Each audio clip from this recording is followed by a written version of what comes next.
La NASA acaba de confirmar algo que cuesta creer. El suelo de Venezuela se movió. No un poco. En algunos puntos, el terreno se corrió 60 centímetros hacia el oeste. Y no hablamos de una grieta ni de un pedazo de playa que se levantó. Hablamos de casi media Venezuela cambiando de lugar. Cientos de miles de kilómetros cuadrados que hoy ya no están donde estaban hace un mes. ¿Cómo es posible que la tierra firme, la que pisas todos los días, se mueva de sitio en los pocos segundos que dura un temblor? Y lo más increíble es que esto ni siquiera es el récord del siglo. Quédate, porque lo que descubrió este satélite lo cambia todo. Todo empieza con un satélite llamado NISAR. Es una nave construida en conjunto por la NASA, de Estados Unidos, y la ISRO, la Agencia Espacial de la India. Su único trabajo es vigilar la piel de nuestro planeta, cómo se hincha un volcán antes de estallar, cómo se derrite un glaciar, cómo se deforma la corteza cuando la Tierra se mueve. No necesita luz del día ni cielos despejados. Ve el suelo de noche, entre nubes, en casi cualquier condición. Pasa por encima de cada punto del planeta cada pocos días, tomando fotos milimétricas del terreno. Y aquí está la clave. NISAR ya había fotografiado el norte de Venezuela justo antes de la tragedia. Luego volvió a pasar justo después. Al comparar las dos imágenes, los científicos vieron algo que ningún ojo humano podría notar desde la Tierra. Vieron a un país entero moverse. Pero para entender por qué se movió, primero tienes que entender lo que pasó ese día. El 24 de junio de 2026, a las 6:04 de la tarde, el norte de Venezuela se partió. Un terremoto de magnitud 7,2 sacudió la región cerca de la costa, al oeste de Caracas. Y apenas 39 segundos después, cuando la gente todavía no entendía qué estaba pasando, llegó el segundo, aún más fuerte, magnitud 7,5. Dos golpes casi encima del otro. Los llaman un doblete sísmico. Dos terremotos gemelos, tan pegados en el tiempo y en el espacio que casi parecen uno solo. Y fue el más fuerte que ha vivido Venezuela desde el año 1900. Más de un siglo sin sentir algo así. Y no es la primera vez que esta tierra castiga a Caracas. Hace más de 2 siglos, un Jueves Santo del año 1812, otro gran terremoto arrasó la ciudad justo cuando el país luchaba por su independencia. Miles murieron entre las ruinas. Los que estudian estas fallas lo saben bien. Aquí, debajo de la capital, la tierra siempre ha tenido la última palabra. Por eso, lo que reveló el satélite este año no es solo un dato curioso. Es un recordatorio de con qué fuerza estamos conviviendo. Algunos alcanzaron a recibir una alerta en el teléfono apenas unos segundos antes de que todo empezara a temblar. Otros no tuvieron tiempo de nada.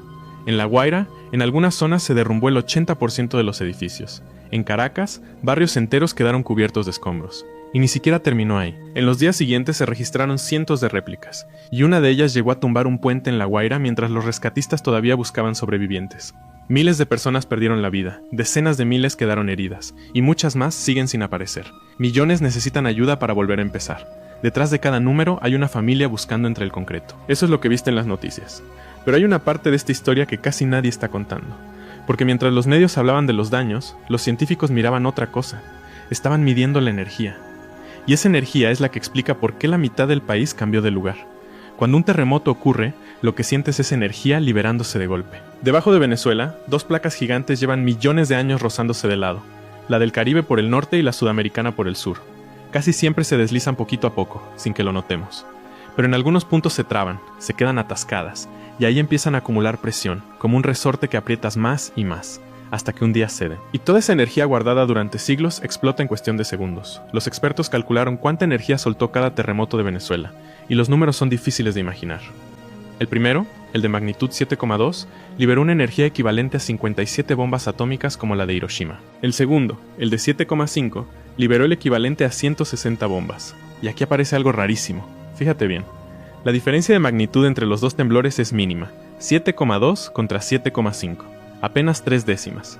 Pero uno soltó 57 bombas y el otro 160. ¿Cómo puede una diferencia tan pequeña significar casi el triple de energía? La respuesta está en cómo funciona la escala. La escala de magnitud no suma, multiplica. No es como una regla normal, donde del 3 al 4 hay un pasito. Cada número entero es 32 veces más potente que el anterior. Deja que te lo muestre. Un temblor de magnitud 3 apenas se siente. Si vives en un piso alto, quizás notas una vibración suave, nada más. Sube a magnitud 4 y ya tienes 32 veces más energía.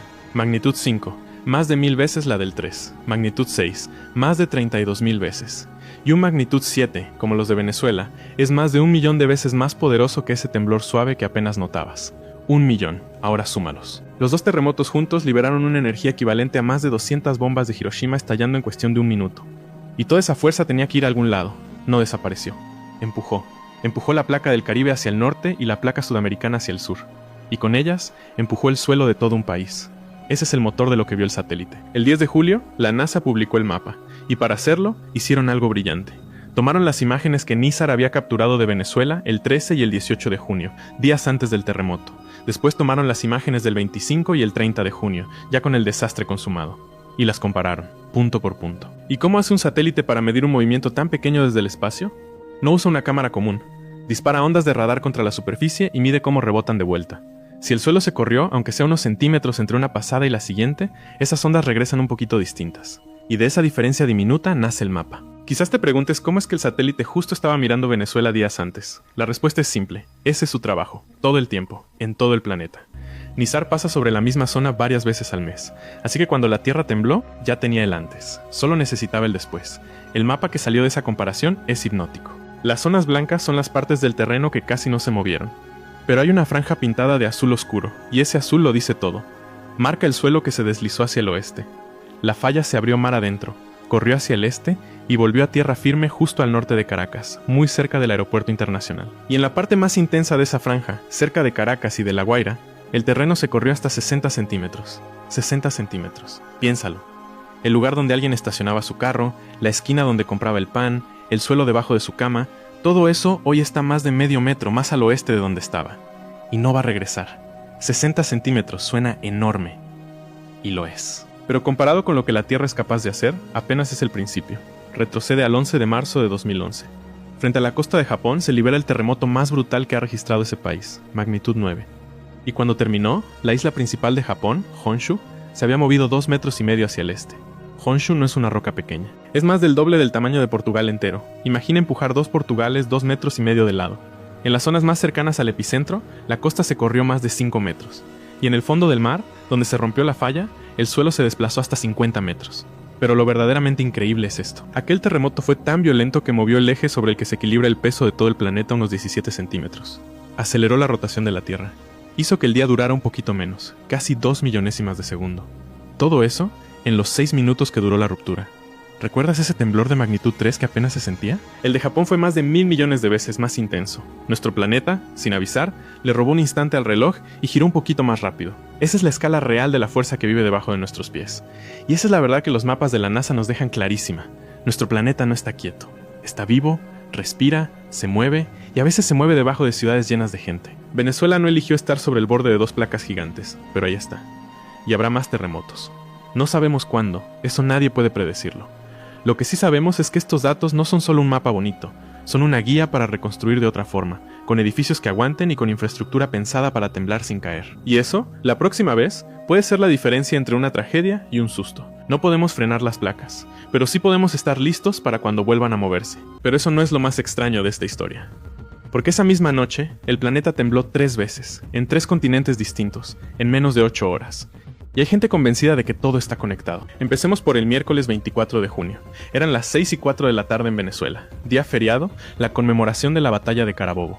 Muchos negocios cerrados, mucha gente en casa o en la playa. Y de repente, el suelo del estado Yaracuy se rompe cerca de San Felipe. Magnitud 7,2. Un terremoto enorme por sí solo. Pero la falla no había terminado. 39 segundos después, un segundo tramo vecino de esa misma falla revienta cerca de Yumare. Magnitud 7,5. Más grande que el primero. Y aquí quiero que entiendas algo, porque este detalle lo cambia todo. Los terremotos no funcionan así. Lo normal es un sismo principal, y después una cola de réplicas más pequeñas que se van apagando con las horas. Lo que pasó en Venezuela tiene otro nombre. Los científicos lo llaman un doblete. 2 terremotos gigantes, de tamaño casi idéntico, prácticamente uno encima del otro. Y cuando ese doblete suma un 7, 2 y un 7, 5, en menos de un minuto, estás viendo uno de los momentos de energía sísmica más brutales que el planeta ha producido en años. Ahora, la magnitud es solo la mitad de la historia. La otra mitad es la profundidad. El sismo principal se originó a unos 10 kilómetros bajo la superficie. Eso es poquísimo. Un terremoto profundo pierde fuerza atravesando cientos de kilómetros de roca antes de llegar arriba. ¿Uno superficial? No. Llega casi intacto. Toda esa energía golpea directo lo que esté encima. Y lo que estaba encima era una de las zonas más pobladas de Sudamérica. Valencia y Maracay a un paso. Caracas a unos 150 kilómetros. El sacudón se sintió hasta en Bogotá. El Servicio Geológico de Estados Unidos respondió con su alerta roja, la categoría que reservan para desastres donde esperan víctimas masivas y pérdidas que marcan a un país entero. Y las primeras imágenes parecían confirmarlo. Edificios de varios pisos desplomados en Los Palos Grandes y Altamira, en pleno este de Caracas. El estado La Guaira convertido en zona de desastre. el aeropuerto de Maiquetía, el principal del país, con la terminal dañada y los vuelos suspendidos. Sin luz, sin señal, sin internet en medio país. El gobierno declaró estado de emergencia esa misma noche. Las cifras oficiales de víctimas siguen subiendo mientras los rescatistas llegan a los escombros, y ya se cuentan por cientos los muertos y por miles los heridos. Equipos de más de 20 países volaron a ayudar. Pero para entender por qué pasó esto, y sobre todo, qué puede venir después, tienes que mirar lo que hay debajo de Venezuela. Y créeme, esto te va a interesar. El norte de Venezuela está montado sobre la frontera entre dos placas tectónicas gigantes, la placa del Caribe arriba y la placa sudamericana abajo. Y estas dos placas no chocan de frente. Se rozan de lado, como dos manos frotándose, a lo largo de un sistema de fallas con nombres como San Sebastián y El Pilar, que cruzan todo el norte del país de este a oeste. Ese roce lleva siglos acumulando presión, siglos. Y no es la primera vez que esa presión explota. En 1812, un terremoto en esta misma región destruyó Caracas y mató a una fracción enorme de su población. Fue una de las peores tragedias en la historia de Venezuela. Las fallas que se rompieron este miércoles pertenecen a esa misma familia. En otras palabras, esta zona siempre iba a volver a hacerlo. Las únicas preguntas eran cuándo y con cuánta violencia. Ya tenemos la respuesta. Ahora, hay algo que no pasó, y es igual de importante. Apenas se registraron los sismos, el sistema de alerta de tsunamis activó avisos para el Caribe. Horas de miedo en toda la costa, pero las alertas se cancelaron poco después. ¿Por qué? Porque esta ruptura fue de movimiento lateral, no vertical. Para generar un tsunami necesitas levantar una columna de agua, empujar el fondo del mar hacia arriba. Cuando dos placas se deslizan de costado, el mar casi no se entera. El peligro aquí nunca fue el agua, fue el sacudón y los edificios parados encima de él. Bien. Pero todavía queda la pregunta más rara de todas. ¿Cómo es posible que dos terremotos de magnitud 7 revienten con 39 segundos de diferencia?